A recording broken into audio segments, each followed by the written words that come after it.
Okay, so we'll look at Warhammer Chaosbane at 21/9. I'll admit, I had no knowledge of this release in the Warhammer series and initially believed it to be a direct sequel to Warhammer Vermintide 2, a game I absolutely loved. However, as will be abundantly clear, this is a completely different shift for the Warhammer fantasy side of the series. From my understanding, there are two sides to the Warhammer world, the fantasy side, where Vermintide sits, and the 40,000 side. It does feel, albeit with my limited experience with the Warhammer franchise, like a Warhammer game, a very clear Warhammer world on show. That said, take the visuals away, and it is very similar to the slew of other ARPGs around. But anyway, let's cover the 21/9 support.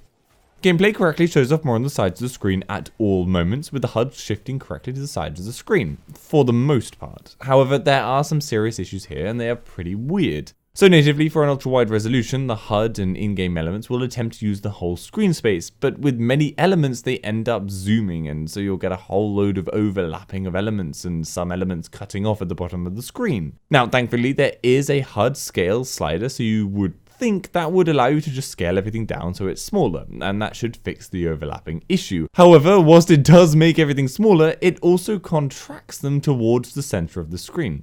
God knows why, but basically you'll end up with the HUD elements at a 16:9 width, but quite a way away from the corners of the screen. Very strange. It's suddenly very unusual that the HUD elements changes will apply to in-game menus too, so yeah, it's all a bit weird.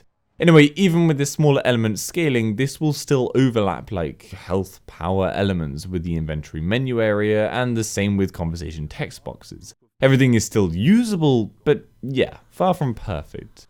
If they do stop the scaling from contracting along the X and Y axis, then things should be all good for the final build.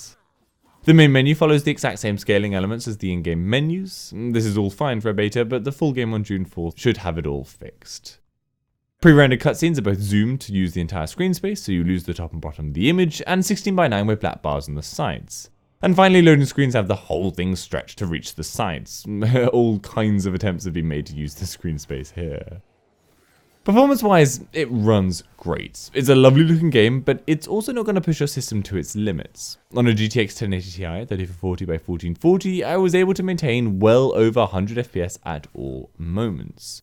General PC support-wise, well, it is a beta, so there is lots to forgive, but for one, there are no graphic settings to speak of, and there is absolutely no control scheme, remapping, or even explanation of what keys do what. That actually was a little frustrating, having to work things out by trial and error. Silly small things like it fails to explain how to equip and unequip things. It's left and right clicks, not a drag or specific binding button click, both of which it seems would make the most sense from what it's showing on screen.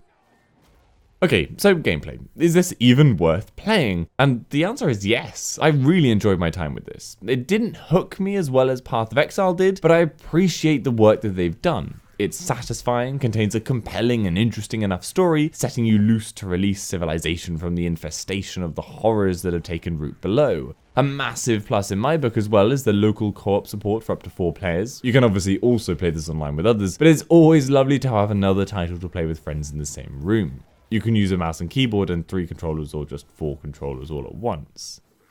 As far as ARPGs go, as far as I could see, it doesn't push the boat out significantly in any new meaningful way, but it's still shown itself to be a fun experience that is worth your time. If you're loving the universe of Vermintide 2, this could be a great way of staying in that setting, whilst also changing up the gameplay style to keep things fresh. Let's hope the full game maintains this positive view. I'm going to give it a WAF score of 3. It's perfectly playable, even with all its current issues, but it really shouldn't be difficult to get this to a score of 4 for the final game. I would bet a ton of money it will never be a 5, but a 4 is good enough. I hope that gives you some information on how the game runs at 21/9. Give this video a like if you found it helpful, and subscribe for future info. For other games at 21/9, head over to my channel, the WAF website. Hopefully I've covered it. If I haven't, then leave a comment down below and I'll try and cover it. And if you'd like to support the channel, links to my Patreon page in the description, Amazon affiliate links are there too. See you later.